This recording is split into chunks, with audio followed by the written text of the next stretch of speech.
what may be the fastest sport on earth, hockey has been slow to adapt to the data analytics movement. Viewed by those within the sport as more of a sweet science than a numbers game, hockey's reluctance to embrace analytics is keeping it in the ice age. I think it's emerging, in our sport.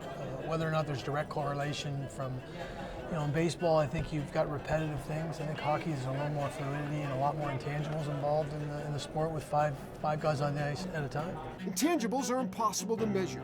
Otherwise, it'd be a leaderboard for grit or a stat for sandpaper. And Brad Marchand would be among the leaders in both.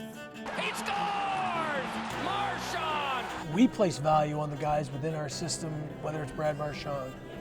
He has intangibles. He has the courage to play in the hard areas of the ice. You know where all the goals are scored from in the National Hockey League. And the players that have the ability to go in and perform in those areas, those guys are valuable within the context of your team. You're not going to find, I don't think, a statistic that measures that.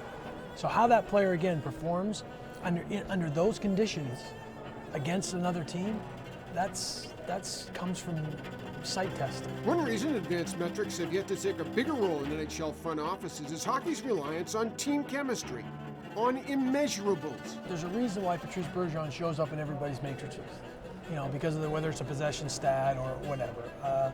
He's just a valuable player to our team. Is he as valuable to other teams? Maybe not, because maybe he doesn't score at the same rate as somebody else. But the value he brings to our team, I think, is there's a tangible, measurable component to it.